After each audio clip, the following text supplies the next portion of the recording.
그리고 여러분의 자아는 언제나 여러분이 지성이 생성한 지식만으로 의식을 가집니다. 성령이 조명해 주셨더니 성령이 조명해 주심으로 인하여 여러분은 지성은 제가 드린 말씀을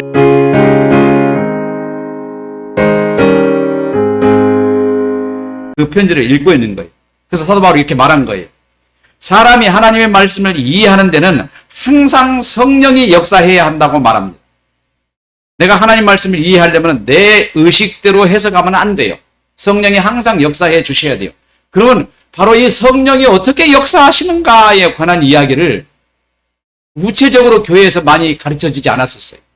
그래서 모든 교회들이 많이 오해를 하고 있어요. 오늘 제가 그 얘기를 할 테니까 좀 어렵더라도 졸리더라도 좀 꼬집으면서 이 이야기를 잘 들으세요. 제가 여태까지 했던 말이에요. 예수 그리스도와 여러분 사이에도 성령이 역사하시지 않으면 아무것도 알 수 없습니다.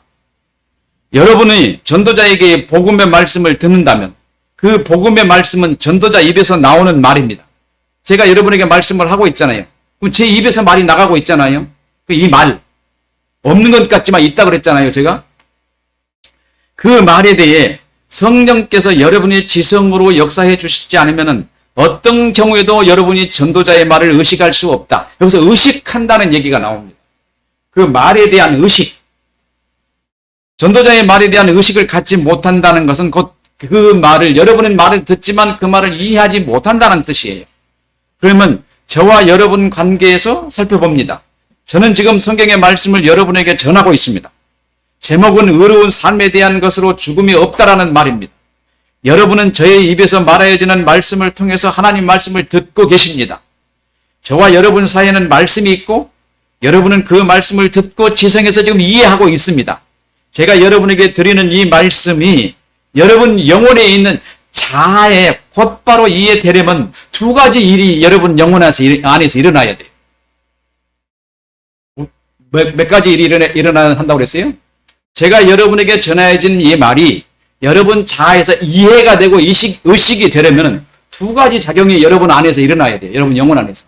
첫 번째, 제가 들려진 이 복음의 말씀이 여러분 지성에서 표상화되어야 돼요. 이미지로 만들어져야 돼요. 그리고 이거를 성령이 조명해 주셔야 합니다. 성령이 조명해 주셨더니 성령이 조명해 주심으로 인하여 여러분은 지성은 제가 드린 말씀을 여러분 지성에서 여러분 것으로 생성을 합니다. 이게 교회 안에서요. 이 지식이 너무 중요해요. 굉장히 중요해요. 이 말이 잘 안 들릴 거예요. 뭐 어렵고 뭐 이해하기 힘드니까. 꼬집어가면서 이해를 하셔야 돼요. 제가 여러분에게 말씀을 전하면 여러분 이 말씀에 대한 표상을 갖고 이 표상을 성령께서 조명해 주시고 여러분의 지성은 이 표상대로 여러분의 지식을 생성한단 말이에요. 이 생성된 지식이 여러분의 자아에 반영돼서 여러분이 의식을 갖게 되는 거예요. 만약에 하나님의 말씀이 여러분 자아 속에 들어가 가지고 여러분이 의식을 한다. 그러면 그게 하나님의 의식이에요? 여러분의 의식이에요? 하나님의 의식이 되어버리잖아요. 그래서 하나님께서 사람을 그렇게 만드셨어요. 자기의 지식을 자기가 생성하도록. 사람한테 말을 들었더니 이 말은 그 사람 말이 그대로 내 안에 들어와서 내가 의식을 갖게 되면 그 사람의 의식이지 내 의식이 아니잖아요. 무슨 말씀인지 이해가 되죠? 그래서 반드시 나는 지식을 생성해야 된다. 그 생성된 지식이 나의 정체성이에요. 만약에 그게 생성이 안 된 사람은 항상 거짓에 휩싸여 있습니다. 그 생성된 지식으로 의식을 갖는 거예요. 내가 생각하는 거예요. 이게 얼마나 중요한지 몰라요. 교회 안에서. 그래서 내가 하나님의 말씀을 어떻게 이해하시는지 그것조차도 모르고 교회 안에서 목사님이 말씀하시니까 믿습니다. 아무것도 관계다 하질 않아요. 그냥 믿습니다 했어요. 이제 이게 중요한데요. 지금 저는 앞에는 한 가지 얘기만 했습니다. 하나님의 성령이 조명해 주는 거. 근데요, 두 가지가 조명을 합니다. 만약에 하나님의 성령이 조명을 안 해주면 누가 조명을 할까요? 내 속에 있는 내가 조명할 거 아니에요? 그럼 내가 조명하면 그 지식이 가짜일까요? 참일까요? 가짜가 되잖아요. 그렇게 의식한 지식은 하나님의 뜻과 같을까요? 다를까요? 다르지 않겠어요. 그렇게 이해하는 그리스도인들이 너무 많아요. 너무 많아. 온통 그렇게 이해하는 사람들이요. 다 하나님의 성령의 조명이 아니고 자기 지식으로 이해한 사람들이. 그러니 자기 지식으로 이해한 사람들은 잘 보세요. 자기 지식으로 하나님의 말씀을 이해한 사람은 그 말씀대로 살까요? 안 살까요? 사도 바울이 앞에서 이스라엘 사람들에게 하는 말이에요. 저들이 하나님의 의를 모르고 자기 의를 힘써 세우려고 했다고 한 말이 바로 이 말입니다. 저들이 하나님께서 조명해 주시는 말씀대로 지식을 가지고 의식을 생성하는 것이 아니라 자기 지식으로 하나님 말씀을 해석해서 삶을 살았다 이 말이에요. 그래서 하나님의 뜻대로 살지 않더라. 죄된 삶만 살더라 이 말이 하는 겁니다. 로마서 10장 8절이 그 말을 하는 건데 그 말을 우리가 여러분들이 읽어서 금방 이해가 되던가요? 안 되지. 도대체 이 말이 뭔 말이신지 도무지 이해가 안 되는 거예요. 제가 여러분에게 말씀을 전한 이 말씀은 여러분의 지성에 들어오면 표상화되고 성령께서 지금 조명하고 계십니다. 성령께서 지금 조명하고 계실 때 이때 성령께서 여러분의 지성으로 하여금 제가 전하는 이 말씀을 다시 생성하게 만들고 여러분의 지식이 되게 만들어요. 여러분의 정체성을 가진 지식. 그 지식으로만이 여러분의 자아는 이해를 하고 인식을 하게 되어 있습니다. 근데 여러분은 여러분의 지식으로만 이해를 하고 인식을 하는데 다른 사람이 들어온 지식은 절대 이해를 못합니다. 왜? 자기가 아니기 때문에. 어떤 방법으로든지 여러분이 듣는 말씀을 다 여러분의 지식을 생성하게 돼 있어요.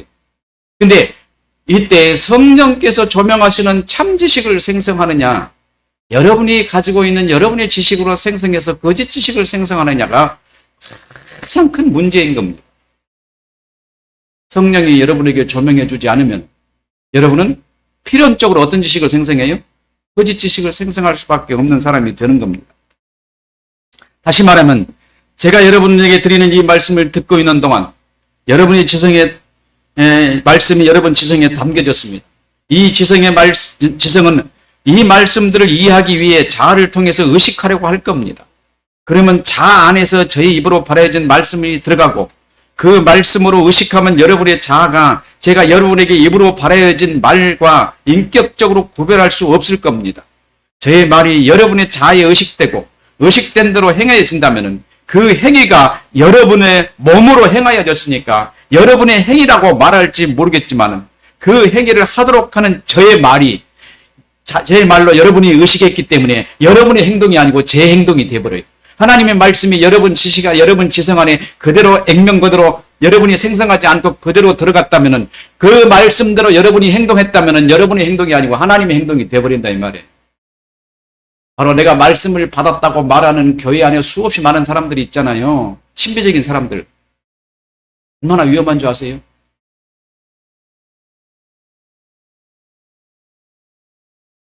여러분이 하나님의 말씀이나 말씀을 전하고 있는 저의 말을 들을 때 여러분 지성에서 들으시는 말씀들을 여러분 자신의 지식으로 재생성하여 여러분의 정체성을 채워가는 것이 매우 중요한 과정이에요. 이게 그 과정에서 성령이 역사하셔요. 그때 성령이 그때 조명해 주시는 거예요. 그때 이걸 보고 성령의 역사라고 그래요. 그리고 여러분의 자아는 언제나 여러분이 지성이 생성한 지식만으로 의식을 가집니다. 다른 사람이 생성한 지식, 다른 사람으로부터 들어온 지식으로는 절대 의식을 갖지 않습니다. 그래서 여러분인 것을 하나님이 똑바로 볼 수 있는 것은 그 지식에 붙어있는 꼬리표예요. 여러분이 생성한 지식에 붙어있는 꼬리표.